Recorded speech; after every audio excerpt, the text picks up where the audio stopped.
মন্দিরটি তো বহুকাল শত শত বছর এরকম ভাবে এই ভূমিদস্যুদের হাতে গেল। গ্রামবাসী সরলতার সুযোগ পেয়ে এই কাজটা ওরা করেছে। কারা? এই অমল কৃষ্ণ। তারা তো হিন্দু দেখছি, তাহলে হিন্দু হয়েও তারা এরকম মন্দিরকে অন্যদের হাতে দিয়ে দিচ্ছে। দেশের প্রশাসনকে আমি বিষয়টি দেখার জন্য অনুরোধ করছি। সবাইকে নমস্কার।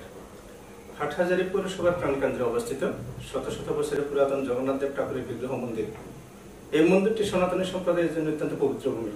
সম্প্রতি অমল কৃষ্ণ চৌধুরী ও অশোক চৌধুরী নামের দুই অবৈধ সেবায়ের দাবিদার মন্দির গৃহটি ভাঙিয়ে বহুতল ভবন নির্মাণ করার জন্য একটি সুপার প্রপার্টিস নামে একটি ডেভেলপমেন্ট কোম্পানি, যার মালিক জাহাঙ্গীর আলম পিতা মরহুম আবুল কাসেমের সাথে একটি অবৈধ চুক্তি করেন। এহেন কাজের জন্য সনাতনী সম্প্রদায়ের পক্ষ থেকে তীব্র প্রতিবাদ জানাচ্ছি। ইতিপূর্বে 2015 সালে চট্টগ্রাম অতিরিক্ত জেলা জজ আদালতে চট্টগ্রাম থেকে জগন্নাথ দেব ঠাকুর পক্ষে সনাতনী সম্প্রদায়ের রায়প্রাপ্ত হন। বর্তমানে মামলাটি সুপ্রিম কোর্টে চলমান আছে। গত 30 মে রাতের অন্ধকারে অবৈধ সেবায়ের দাবিদার অমলগম মন্দিরটি ঘুরিয়ে দেন এবং সকল ফলজ বৃক্ষ কেটে জাহাঙ্গীরের মাধ্যমে বহুতল ভবন নির্মাণে হীন চক্রান্তে লিপ্ত হন। আমরা সনাতনী সম্প্রদায় চট্টগ্রাম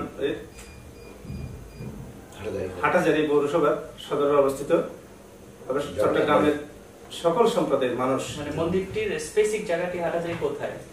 পৌরসভার কোন সাইডে? কোথায়? পৌরসভার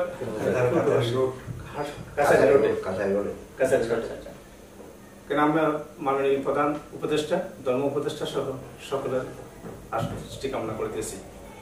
আমাদের কাছে মন্দিরের সকল ডকুমেন্টারি আছে। এখনো দুষ্কৃতকারীদের হাত থেকে মন্দিরটি রক্ষা করার জন্য প্রশাসন এবং সর্বস্তরের জনগণকে এগিয়ে আসার জন্য অনুরোধ জানাচ্ছি। আচ্ছা, এই মন্দিরটি দাদা, তো এই মন্দিরটি তো বহুকাল শত শত বছরের আপনাদের, তাহলে এই মন্দিরটি কিভাবে এরকম ভাবে এই ভূমিদস্যুদের হাতে গেল? গ্রামবাসী সরলতার সুযোগ পেয়ে এই কাজটা ওরা করেছে। আচ্ছা, কারা? এই অমল কৃষ্ণ গম। তারা তো হিন্দু দেখছি, তাহলে হিন্দু হয়েও তারা এরকম মন্দিরকে অন্যদের হাতে দিয়ে দিচ্ছে। এটা লোভের বশীভূত হয়ে এই কাজটা করতেছে।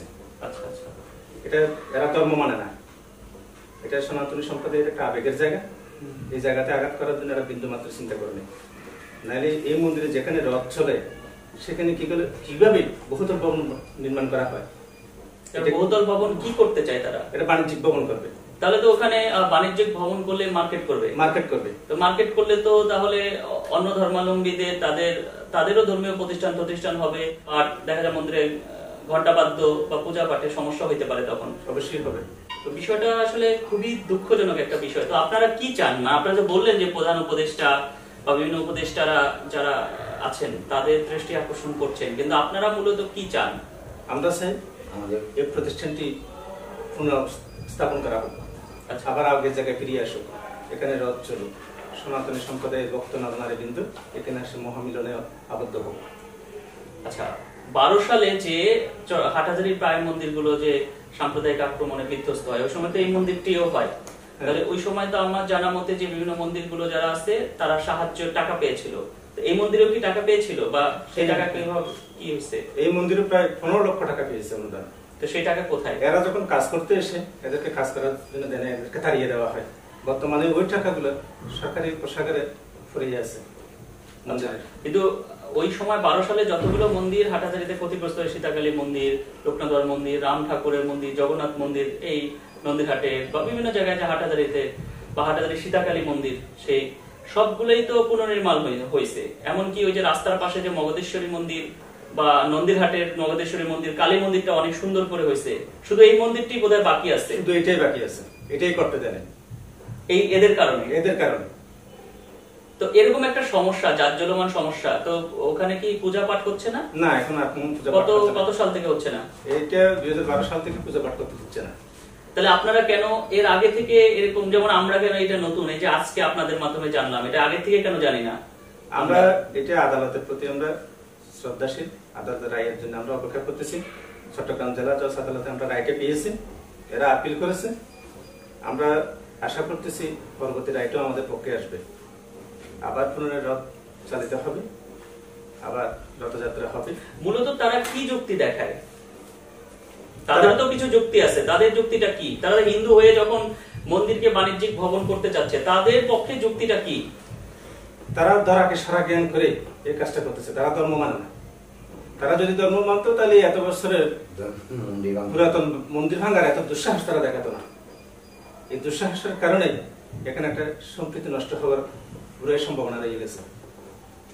এরা বহুতল ভ্রমণ করবে, সেখান থেকে অনেক টাকা আয় হবে, সে টাকা নিয়ে আয়ের জীবন যাপন করবে, এমন টাকা দেবো আপনার। আচ্ছা আচ্ছা আচ্ছা আচ্ছা, তাহলে তো খুবই ভয়ঙ্কর একটা বিষয় দাদা। আমি শুনে খুব অবাক হলাম যে এরকমও হতে পারে। আপনাদের কথা যদি 50%ও সত্য হয় তাহলেও এটা খুবই আপত্তিকর একটা বিষয়।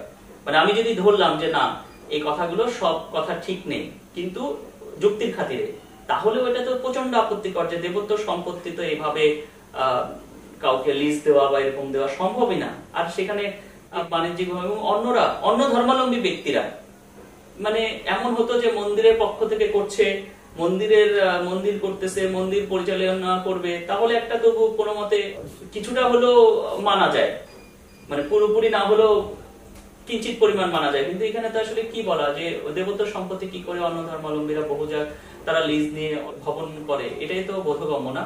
তা আমি মনে করি আপনারা অনেক আগে থেকে এটা নিয়ে কথা বলা দরকার ছিল, হাটহাজারীর যারা গণ্যমান্য ব্যক্তি তাদের সাথে কথা বলে, এবং এটা নিয়ে একটা, আপনারা কি হাটহাজারী গণ্যমান্য ব্যক্তিদের সাথে বিভিন্ন সময় মিটিং করছেন এই বিষয়টা নিয়ে? হ্যাঁ, করেছি। তাদের যুক্তি কি? তারাও সার্বিক সহযোগিতা করবে, অন্য প্রত্যাশা আমাদেরকে দিয়েছে। না, কিন্তু আপনারা দীর্ঘ সময় 12 সাল থেকে যে মন্দিরে পূজা বন্ধ, 12 সাল থেকে তো অনেক সময়, তো এত সময় আপনারা করছেন কি?